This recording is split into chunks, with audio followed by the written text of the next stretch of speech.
Bohr's model of hydrogen atom.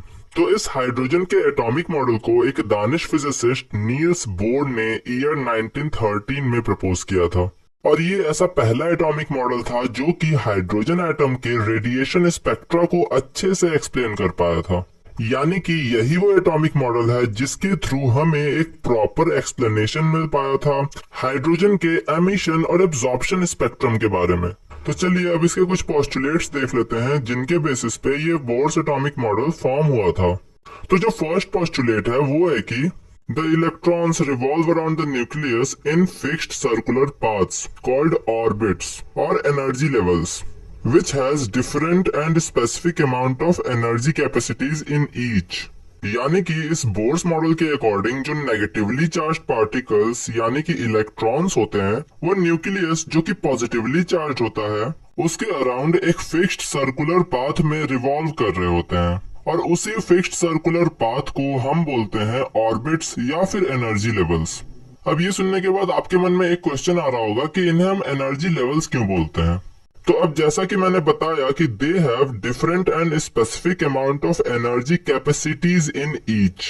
यानी कि ये जितने भी ऑर्बिट्स होंगे या फिर हम बोल सकते हैं कि पाथ्स होंगे और इन सारे पाथ्स में जो इलेक्ट्रॉन्स रिवॉल्व करेंगे वो उनके एनर्जी लेवल्स के अकॉर्डिंग ही डिफरेंट पाथ्स में रिवॉल्व करेंगे।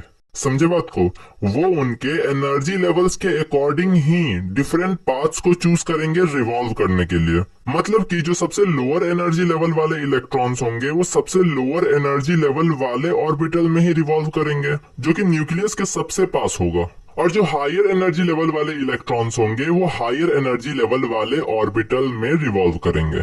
तो अब जो इसका सेकंड पोस्टुलेट है वो है कि in an atom, the electron jumps from the lower energy level to a higher energy level by gaining the required energy.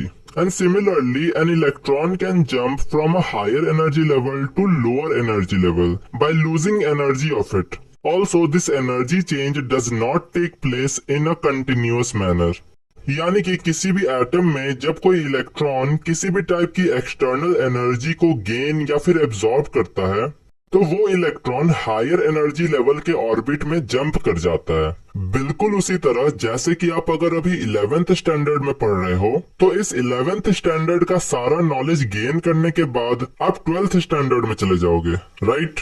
तो बिल्कुल इसी तरह जब एक इलेक्ट्रॉन एनर्जी गेन करेगा तो वो लोअर एनर्जी लेवल वाले ऑर्बिट से हायर एनर्जी लेवल वाले ऑर्बिट में जंप कर जाता है और फिर वो उस ऑर्बिट में रहकर ही न्यूक्लियस के अराउंड रिवॉल्व करता है तब तक जब तक उसने जो एनर्जी एब्जॉर्ब किया है उसे दोबारा एमिट या फिर रिलीज ना कर दे।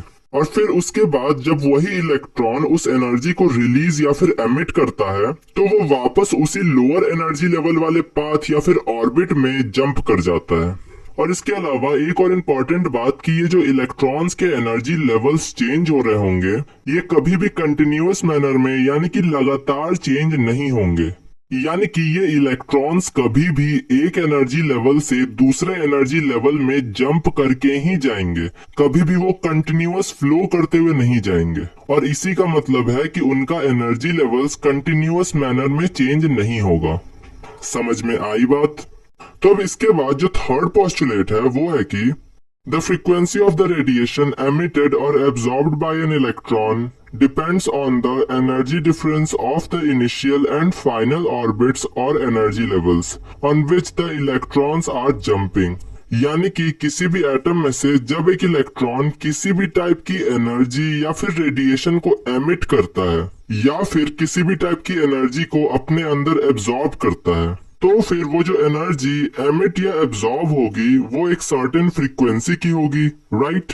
तो उसी एनर्जी की फ्रीक्वेंसी को फाइंड आउट करने के लिए बोर साहब ने एक फॉर्मूला दिया था जो कि था nu means frequency equal to delta E divided by h. Now here h means Planck's constant जो कि आप सब लोगों को पता होगा और ई का मतलब होगा एनर्जी लेवल।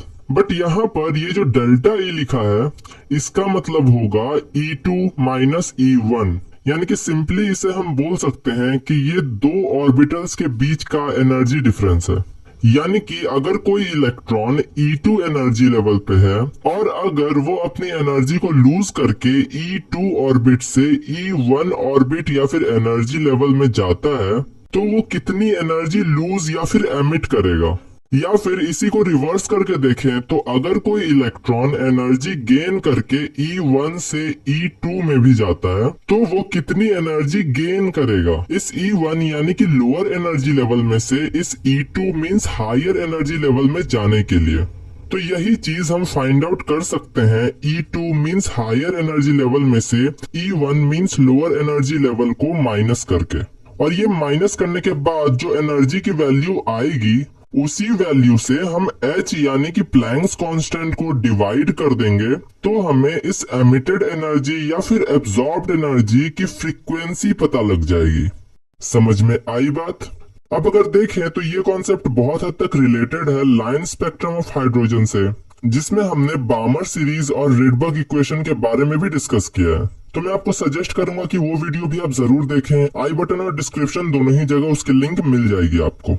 तो चलिए अब moving back to the topic, जो फोर्थ और सबसे लास्ट पोस्टुलेट है वो है कि the angular momentum of all the electrons in an atom on their respective orbits can be expressed as in equation mvr equal to nh divided by 2 pi in which n equal to any integer. यानी कि simply एक hydrogen atom में हम किसी भी electron का angular momentum इस वाले इक्वेशन से फाइंड आउट कर सकते हैं। अब जिन लोगों को नहीं पता कि एंगुलर मोमेंटम क्या होता है वो बस सिंपल वर्ड्स में इतना समझ लें कि the angular momentum is the angular version of momentum, या फिर इससे भी सिंपल भाषा में बोलूं तो angular momentum is just the momentum of an object in a circle. और इस एंगुलर मोमेंटम को हम सिंबलाइज करते हैं कैपिटल L से। तो अब इसी एंगुलर मोमेंटम को फाइंड आउट करने के लिए बोर साहब ने दो फॉर्मूलाज दिए थे, जिसमें से पहला फॉर्मूला था L इक्वल टू mvr, यानी कि जिस भी इलेक्ट्रॉन का हमें एंगुलर मोमेंटम निकालना है उसके मास, वेलोसिटी और सेंटर से जो रेडियस है इन तीनों को मल्टीप्लाई कर देंगे तो इसका एंगुलर मोमेंटम आ जाएगा। तो अब जो दूसरा फॉर्मूला बोर साहब ने दिया था वो था L equal to nh by 2 pi, जिसमें से ये जो n है इसे हम प्रिंसिपल क्वांटम नंबर बोलते हैं।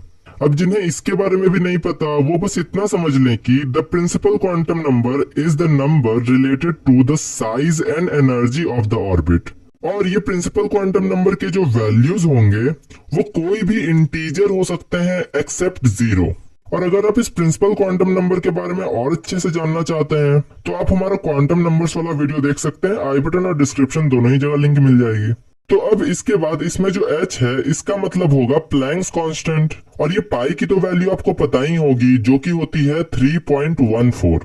तो अब इन्हीं दोनों इक्वेशंस के बेसिस पे हम किसी भी पार्टिकल का एंगुलर मोमेंटम फाइंड आउट कर सकते हैं। समझ में आई बात? तो अब इसके आगे के टॉपिक्स हम इसके नेक्स्ट वीडियो में पढ़ेंगे।